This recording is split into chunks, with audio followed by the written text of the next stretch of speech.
Oh boy, grosse fin de semaine la gang. Victoire de Rhea Ripley et de Randy Orton dans l'Elimination Chamber. Début assez soupe au lait pour Danhausen qui se fait démolir sur l'internet. Mais aujourd'hui, c'est pas de ça que je veux vous parler la gang. Je veux qu'on parle d'un homme. Un lutteur qui, selon moi, sort du gala Elimination Chamber comme le grand perdant de la fin de semaine. On parle aujourd'hui d'un lutteur qui fait plusieurs erreurs à plusieurs reprises et ce depuis plusieurs mois. On parle d'un des préférés du public, mais un lutteur pour qui ça va pas super bien en ce moment, LA Knight. Ce week-end, lors de l'Elimination Chamber 2026 qui avait lieu à Chicago, LA Knight a fait parler de lui, mais pas pour les bonnes raisons. Pas pour les raisons que tu voudrais qu'un lutteur se fasse parler de lui. Vous l'avez probablement vu, mais lors du match Elimination Chamber masculin, eh bien LA Knight y est allé d'un gros botch et pour vrai, alors qu'il devait faire sa classique descente du coude sur Randy Orton et LA Knight a glissé sur la troisième corde comme dans du beurre. Et sincèrement, même les fans qui étaient pas attentifs sur le combat ont vu ce botch-là, c'était terrible.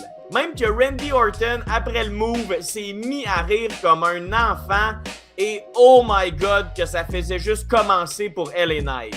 La clip d'LA Knight qui botch à Elimination Chamber est virale en ce moment, elle est partout et pour de vrai, c'est vraiment pas bon signe. On va se le dire, ce qui était supposé être un move de lutte bien relax est devenu un moment vraiment gênant pour LA Knight qui a fait le tour de l'internet et honnêtement, il faut se le dire, les fans de lutte, je crois, ont commencé à se poser certaines questions concernant LA Knight. Est-ce que LA Knight choke dans les moments importants? Est-ce que LA Knight, quand ça compte vraiment, quand il doit bien performer et qu'il a les projecteurs sur lui dans des gros moments, dans des main events, est-ce qu'il est à la hauteur ou est-il tout simplement décevant et jamais à la hauteur? Parce qu'on va se le dire, c'est pas la première fois qu'LA Knight nous fait quelque chose de la sorte, une genre de glissade, un petit botch. Pour de vrai, LA Knight est en rivalité depuis ses débuts à la WWE contre le troisième coin. Sincèrement,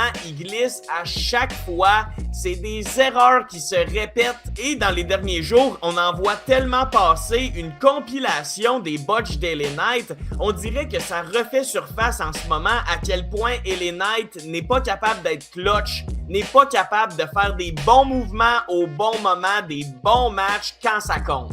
C'est des erreurs de timing ratées, c'est des prises mal exécutées tout simplement. C'est même sa gomme pendant une promo, il s'est étouffé avec sa gomme pendant une promo. Le gars est habitué de fuck up, le gars est habitué de botcher et pour de vrai, j'ai un immense exemple que LA Knight n'est peut-être pas à la hauteur du push qu'on voudrait peut-être lui donner ou du moins que tous les fans lui donneraient.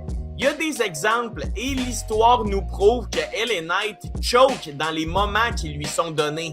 Puis j'ai aucun problème avec un gars qui fait des erreurs, qui s'améliore et qui parfois va botcher des moves, ça fait partie de la game. Cena en botchait plein, même chose pour Roman, puis ça leur empêche pas d'être des immenses superstars qui ont transgressé le monde de la lutte. C'est juste que pour LA Knight, on voit en lui un workhorse, un gars qui est là à chaque semaine, un gars qui veut être la superstar du peuple, mais motadine, ces petites erreurs-là, ces glissades-là, ces botches-là s'accumulent pour lui. C'est plein de petites erreurs récurrentes qui font en sorte que Triple H se gratte la tête et se dit est-ce que je peux vraiment donner un push à LA Knight qui fait plein de petites coquilles un peu tout le temps? Puis c'est ça le vrai problème avec LA Knight, c'est que l'erreur est humaine, l'erreur arrive, mais quand l'erreur arrive aussi couramment, aussi souvent et surtout dans des moments importants dans les combats, eh bien là, on peut se poser des questions.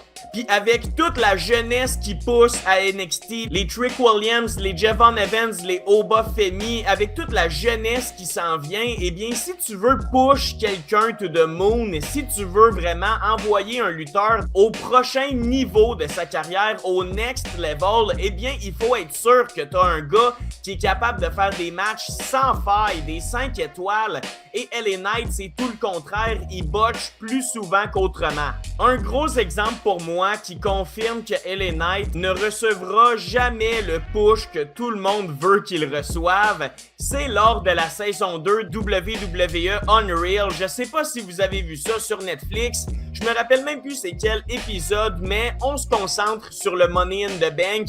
Et le plan est très clair pour la fin du match Money in the Bank masculin. On veut un gros face-à-face entre LA Knight et Seth Rollins. Les deux hommes ont pour but de monter en même temps des deux côtés de l'échelle pour faire de quoi de vraiment emblématique, de quoi de insane.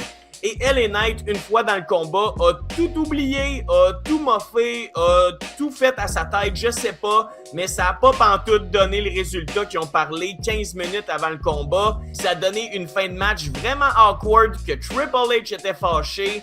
Le nouveau Monsieur Money in the Bank, Seth Rollins, était en beau fusil contre LA Knight. Et pour de vrai, le plus gros meme de toute la saison de Unreal, à part les décisions très douteuse de Road Dogg, c'est la grosse face de LA Knight qui se fait réprimander par Triple H après le show.